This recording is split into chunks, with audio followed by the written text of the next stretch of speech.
Welcome back to A-List Talks. I'm so excited to have a friend and a person I've always admired for a long time, Dr. Dan Deems. Welcome, Dr. Dan. Thank you, Adam. It is an honor to be here. Great to see you. Let me read some of Dan's bio and we're going to jump right into it. Here are several things Dan has achieved. A healthcare innovator, serial entrepreneur, neuroscientist, physician, business strategist, author. That's a whole bunch, Dan. That's a whole bunch of things to be good at. I want to hear all about that. We're going to jump right into it with the first question. Dr. Dan, what's your first memory of being attracted to science, to medicine? Well, it may sound like a bit of a cliche, but I really do. My earliest memories are of a desire to be in medicine. And I think that was driven a lot by my mother. In fact, I'm certain it was. She was a nurse early in her career. And I remember early on, if I fell and hurt my arm, she'd point to my olecranon and not my elbow. And we'd literally sit there and read, don't laugh, but the Stedman's Medical Dictionary that she had a version of from the late 1930s. And so I started to get familiar with that really early on. But the love of medicine came from her love of people. Back in the 60s, we lived pretty close to a VA in Los Angeles area. And sometimes the PTSD vets would just stop at our door and knock. And I remember vividly, my mom would make some sandwiches and we'd just sit on the stoop of the house and we'd talk, and I'd hear her heal them, their mind and their body. And I learned how important it was to be a great listener and to be able to take that belief side to convince them that they could heal. And so that was really my love and set me on my path. What was that path? What was the first job? Let's call it a job. I would say my first job was actually my most important job. And it was in high school.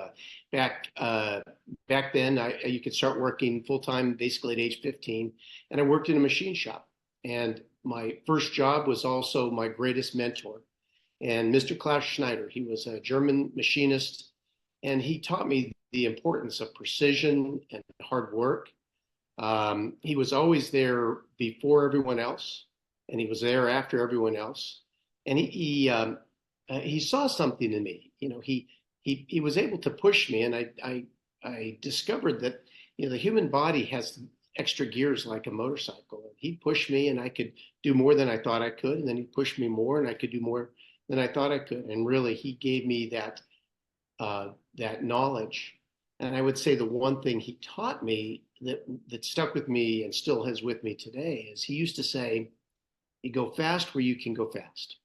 So you can slow down and be meticulous where it really matters. And throughout my whole surgical career, I did a lot of head and neck surgery, and you can do a lot of things that are quick where it's not as important. Then you get around these really critical areas, and you have to slow down and be meticulous. And so I've always done that in business and even in personal relationships. You go fast, you can go fast, and then you spend the time where you need to. Would you say, sounds like he was a bit of a father figure to you? Is that fair? Absolutely.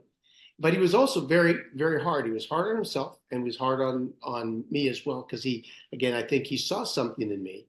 But I think the most important thing about that mentor-mentee relationship was my willingness to listen. Everyone has to be able to listen and acquiesce your ego. And so I think he saw that I was willing to learn and listen, but he did serve that father figure. So he was tough, but he never pushed me beyond what I discovered were my new limits. Practically every day I came in, I discovered a new limit.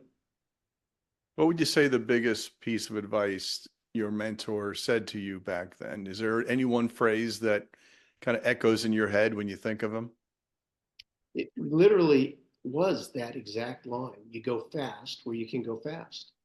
So you can slow down for those intense, precise moments.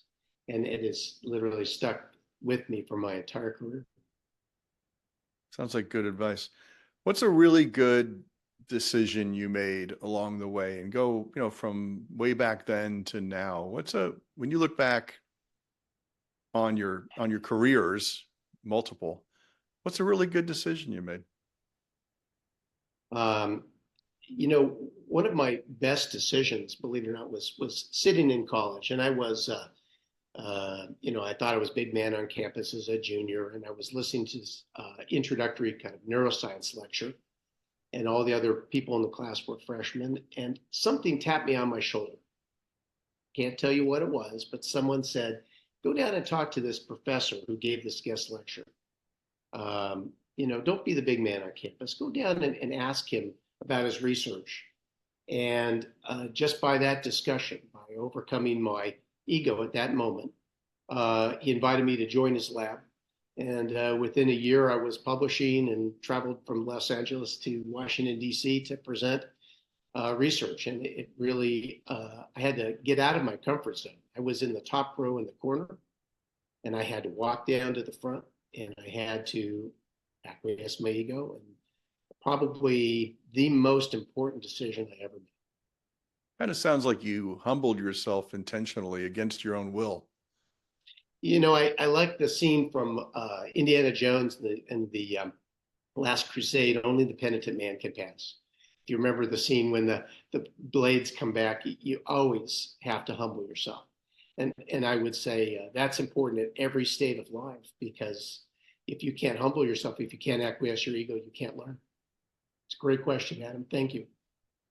What's a decision you made that maybe didn't work out the way you thought it was going to work out, but you look back on it like, wow, I kind of really blew that one, but maybe something else happened. Did that ever happen to you in your life? It did. I've thought about this a lot, and it really still drives me. During my medical career, I was considering joining forces with another research institute. And, I wasn't listening to my inner soul, was saying no. And actually, the friends around me and all my advisors, even my spouse, who's much, much, much brighter than me, Dr. Rhonda, everyone said I shouldn't do it. Well, I shouldn't have. And it turned out problematic. I was able to extract myself from that research facility pretty quickly. And during those days of thoughtful recovery, it's when I made one of my greatest science discoveries, because I realized I was not listening to myself. I was not really taking the advice of my own mentors. And that was one of those Darwinian moments. I've always followed Darwinian concepts. Evolution occurs through environmental pressures. And I had this intense environmental pressure, and I was able to evolve and discover, really, to me, one of my greatest things that I discovered. It was fun. Learned a lot about myself. I remember reading about Michael Jordan, and he said he would take off with the ball, jump in the air, not knowing what he was going to do with it. And he would just figure it out in the air. Did you ever have a moment like that in your career, Dr. Dan, where you just said, you know what, I'm just going to go for this? I don't know if I'm right, but I'm just going to do it and see what happens. Did that ever happen to you? Oh, yeah. I remember I finished my PhD, and my wife, Dr. Rhonda, was working on her doctorate at Tufts in Boston. And everyone assumed that I would stay, in Southern California. And I chose not to. I traveled across the country, and I sat down with a director of a research center at University of Pennsylvania, another great mentor, Dick Doty. And I said, I'm here and I want to be your postdoc. And he said, well, I can only pay you about $12,000 or $13,000 a year. I said, I'll take it. And that translated into great research and NIH grants, and ultimately falling in love with a particular area of medicine, otolaryngology, and getting my MD and finishing my residency, because I was willing to, acquiesce my ego and also, follow a completely different plan than what was on my textbook, so to speak.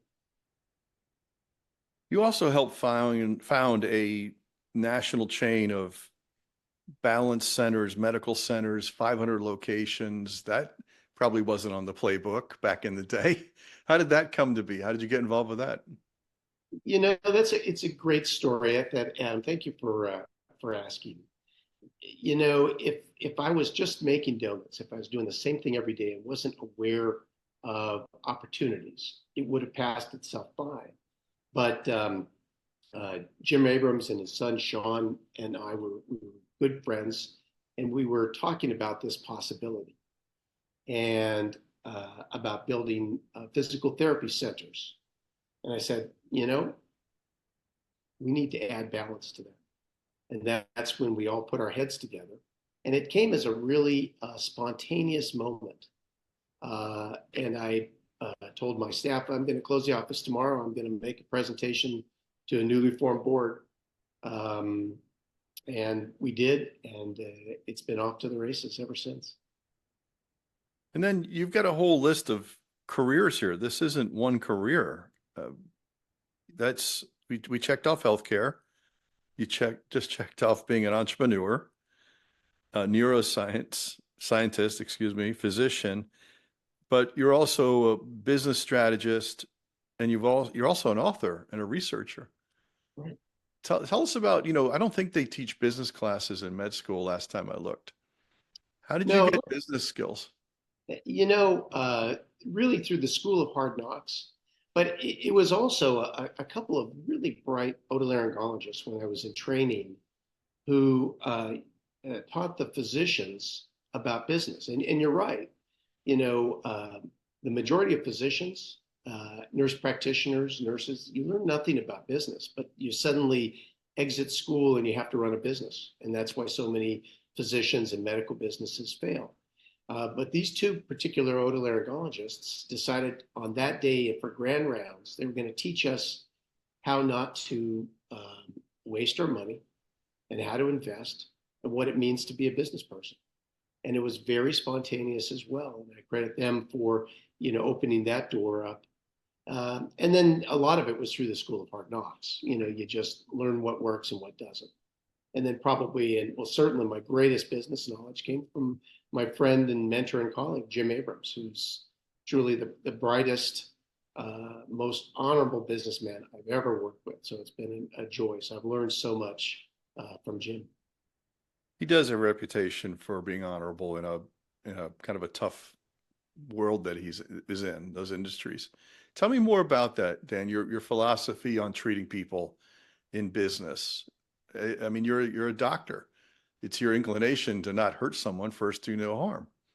But what's it like in the business world for a physician? You know, one of the things you always must remember, or it could be the greatest takeaway of the show, is you always take care of your customer. You take care of your customers, you take care of your staff, and the rest of it will fall into place. And that was true in medicine. Sometimes you have to be brutally honest when you're in medicine, but you have to take care of that person no matter what. It takes tremendous amount of trust for a person to agree to have surgery with you, for instance. But the same thing is true in business. And you have to think about that person across your customer and your staff and whatnot in business as if they're your family. And what would you want for them if that's your brother or your sister or your children or your nephews? If you treat them with great honor and make sure that you guide them along the process, they won't fail and you'll have another win. When as I read through your resume here, I mean, would you have ever envisioned you would be all these things? Go way back in the time machine and go back to, pre-Dr. Dan Deems. And, maybe he's a med school student, Dan Deems, regular Dan. and you're looking out in your telescope in your mind, one day. Did you see all this? Is this above your expectation? Is it below it? How do you feel? Where are you at now in the way you thought you'd be? Well, did I see it? No way. But I always made sure that I was open to any sort of change. And that's critically important. When opportunity is there, you have to grab it. There's a Zach Brown song, when a pony sheet comes riding by, you have to sit your sweet butt on it, so to speak. And you have to be aware of those. So I never would have envisioned, but I was always calculating how this might add to my knowledge base. So I never would have guessed I'd be here. it's been far above my expectation, because now I get to help, people at 500 locations across the country, hopefully avoid injury and not need surgery and not need hospitalization. But that was about paying attention and looking for opportunities and always be willing to change. Can you name one book or one thing you read in your entire life that is core to the way you see the world and the way you operate within the world? Oh, you know what? I would say everything, every book I've ever read from Napoleon Hill. Um, Probably so, but probably, the most important, believe it or not, was probably Darwin, The Origin of Species and Descent of Man. And the why I say that is, we're the same person or people we were 60,000 years ago, and you can't get away from that. And that means we can adapt to our environments, and when adversity comes, we can overcome adversity because we have throughout all of history. Um, but I would say those probably are most important, and all the texts from Napoleon Hill. My last question, Dr. Dan, is you're standing at the podium at a commencement address at University of Penn, all the med students. And what is your piece of advice to them right now as they enter the healthcare field?